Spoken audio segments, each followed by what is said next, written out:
చేసింది ఏం లేదు. ఒక్క తేడా ఉంది మాకు వాళ్ళకు.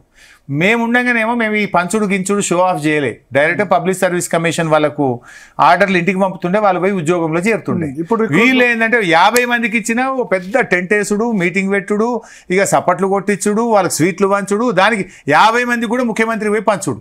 మేము అప్పుడు 10,000 రిక్రూట్మెంట్ ఒక్కసారి అయినా కేసీఆర్ గారు బొక్కపోతుండే, మంత్రులు బొక్కపోతుండే. ఉద్యోగం వచ్చిన వాళ్ళకి తెలుసు, చేసే వాళ్ళకి తెలుసు కదా, దానికి ప్రచారం ఎందుకు అనుకుందాం. వీళ్ళు ఏంటంటే చారాన కోడికేదో బారాన మసాలా అన్నట్టు దీనికి పెద్ద పెద్ద ఫుల్ పేజ్ యాడ్ లేసుడు, ఏసీ కండిషన్ల మీటింగులు పెట్టుడు, ఇక బాకాలు కొట్టుడు నేర్చుకున్నారు. సో మేము ఒక్క దగ్గర ఫెయిల్ అయినాం, చేసింది చెప్పుకోవడంలో ఫెయిల్ అయినాం, 160,000 ఉద్యోగాలు ఇచ్చినామని ప్రచారం చేసుకోవడంలో ఫెయిల్ అయినాం, పేపర్ యాడ్లు ఇవ్వడంలో ఫెయిల్ అయినాం. గక్కడ వాళ్ళు సక్సెస్ అయ్యారు.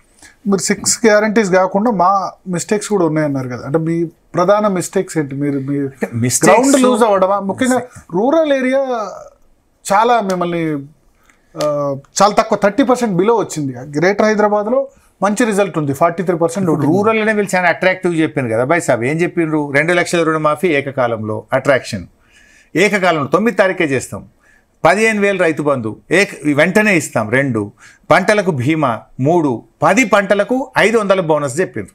ఇవన్నీ రైతులకు మాకంటే రెట్టింపు హామీలు ఇవ్వడం వల్ల అట్రాక్ట్ చేసింది. ఒకటి గ్రామీణ మహిళలకు ఇంకోటి ఏం కనబడ్డది, 2,500 మహాలక్ష్మి నెల నెల జీతం పైసలు పడ్డట్టు అకౌంట్లలో వేస్తాము అనే వరకు న్యాచురల్గా ప్రతి మహిళ కూడా ఆశిస్తారు, దాని తప్పు కూడా లేదు. అదేవిధంగా 4,000 పెన్షన్. అరే కేసీఆర్ 200 2,000 చేసిండు, నిజంగానే కేసీఆర్ లెక్క ఈయన కూడా 4,000 చేస్తారని పాపం వాళ్ళు 60 లక్షల మంది 47 లక్షల మంది వృద్ధులు ఉంటారు, వాళ్ళు నమ్మి ఉంటారు. సో ఇవి డెఫినెట్గా మాకు కొంత ఎఫెక్ట్ అయిందేమో అని మేము అనుకుంటున్నాం. కొంత మా ఎమ్మెల్యేల పనితీరు కూడా కొంత ఎఫెక్ట్ అయిందేమో అని మేము అనుకుంటాం. కొన్ని పథకాలు మేము చేసినవి ప్రజలకు మేము చెప్పుకోవడంలో ఫెయిల్ కావచ్చు, లేదా ఆచరణలో కొంత ఇబ్బంది జరగవచ్చు. సరే, వాట్ ఎవర్ ఇట్ ఈస్. ఇక్కడ ఒకటి ఎమ్మెల్యేల పనితీరు గురించి హరీష్ రావు కేటీఆర్ వెళ్ళి కేసీఆర్కు ఎమ్మెల్యేని మార్చండి, కనీసం సిట్టింగ్ ఎమ్మెల్యేలు ఒక 30 మందినైనా మార్చాలన్నప్పుడు కూడా కేసీఆర్ వినలేదంట. నిజమేనా, వాస్తవమేనా? అంటే వారి అభిప్రాయాలు వారికి ఉంటాయి, వారికి ఎన్నో సోర్సెస్ ఉంటాయి. Is our boss, is our party president. మేము ఒక రకమైన వ్యూ మాత్రం మాకుంటుంది, వారికి 10 రకాల వ్యూస్ ఉంటాయి. 10 దిక్కుల నుంచి వారికి సోర్స్ ఉంటుంది, ఇన్ఫర్మేషన్ ఉంటుంది. ఫైనల్లీ మేము పార్టీలో అందరి ఒపీనియన్స్ కేసీఆర్ గారు తీసుకుంటారు. Finally he will take the decision, we all follow him. So మాకు ఒక ఫీడ్బ్యాక్ ఏమిటంటే కొంతమంది మారుస్తే బాగుండు అని అనుకున్నాం. గతంలో మరి అది కేసీఆర్ గారు సక్సెస్ అయింది కదా. 2018లో అందరికీ టికెట్లు ఇచ్చారు, అద్భుతమైన ఫలితం, 88 సీట్లతో గెలిపించారు. So he's confident. ఈసారి మార్చుంటే రిజల్ట్ వేరే విధంగా ఉండేదా? అది ఒక్క కారణమే నేను అనుకోను. There are many reasons, among that one of that is that. కొన్ని పథకాలు మీకు మైనస్, మా మీద కొన్ని దుష్ప్రచారం కూడా జరిగింది. ఏం జరిగింది? కాళేశ్వరం కూలింది అన్నారు. లేదా మా దురదృష్టానికి 10 ఏళ్ళలో ఎప్పుడు పేపర్ లీక్ కాలేదు, ఎలక్షన్ ముంగట్నే ఈ 10 ఏళ్ళలో అన్ని పరీక్షలు మంచిగా అయినాయి, కానీ గప్పుడే ఒకటి పేపర్ లీక్ అయిందని ఒక బద్నాం మా మీద పడ్డది. ఇట్లా 1-2 మా టైం బాగాలేకపోవడం కావచ్చు, దుష్ప్రచారాలను తిప్పికొట్టడంలో కూడా మేము కొంత ఫెయిల్ అయినాం. ఇప్పుడు కాళేశ్వరం కూలిందా? కాళేశ్వరం అంటే 18 రిజర్వాయర్లు, 19 పంప్ హౌజులు, 203 కిలోమీటర్ల గ్రావిటీ కెనాలు, 1,450 కిలోమీటర్ల కెనాల్స్, టనల్స్, అదేవిధంగా సబ్స్టేషన్స్, ఇవన్నీ ఉంటాయి, అన్నీ ఇంటాక్ట్ ఉన్నాయి. ఈ రోజు కూడా మీరు వెళ్తే మల్లన్న సాగర్ నుంచి నీళ్లు బారుతున్నాయి మెదక్ జిల్లాకు, రంగనాయక సాగర్ నుంచి సిద్దిపేట జిల్లాకు బారుతున్నాయి, అనంతగిరి రిజర్వాయర్ నుంచి సిరిసిల్ల జిల్లాలో బారుతున్నాయి, కొండపోచమ్మ నుంచి యాదాద్రి జిల్లాలో నీళ్లు బారుతున్నాయి. అదేవిధంగా ఇట్లా కాళేశ్వరం ద్వారా బ్రహ్మాండమైన పంటలు ఇవాళ కూడా పండుతున్నాయి. ఇన్ని 100 కాంపోనెంట్లలో ఒక కాంపోనెంట్ మేడిగడ్డ. ఆ మేడిగడ్డలో 7 బ్లాకులు ఉంటాయి. 7 బ్లాకులలో ఒక బ్లాకులో ఒక పిల్లరు ఉంగింది అంతే. 100 కాంపోనెంట్లో 99 మంచిగా ఉన్నాయి.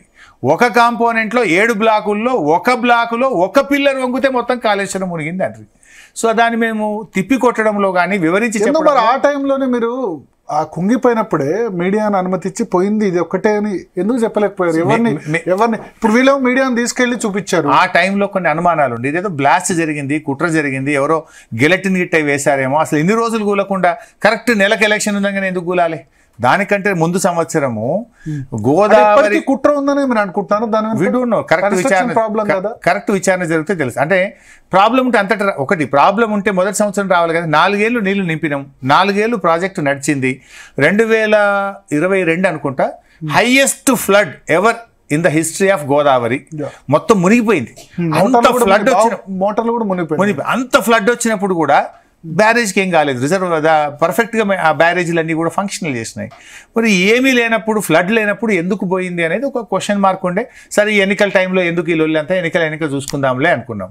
కానీ కాళేశ్వరం మీద వాళ్ళు చేసిన దుష్ప్రచారం కొంత ప్రజలు నమ్మారు. ఏమైంది, ఇవన్నీ కరెక్ట్ ఉన్నాయి కదా, ఇప్పుడు కొండపోచమ్మ బాగుంది, మల్లన్న సాగర్ బాగుంది, రంగనాయక సాగర్ బాగుంది, అంతగిరి బాగుంది, పంప్ హౌజులు బాగున్నాయి, సబ్స్టేషన్లు బాగున్నాయి, బ్యారేజీలు బాగున్నాయి, మిడ్ మానేర్ బాగుంది, ఇవన్నీ బాగున్నప్పుడు ఏముంటుందిలే, అది ఒక చిన్న ఒక పిల్లర్ కదా అని మేము అనుకున్నాం.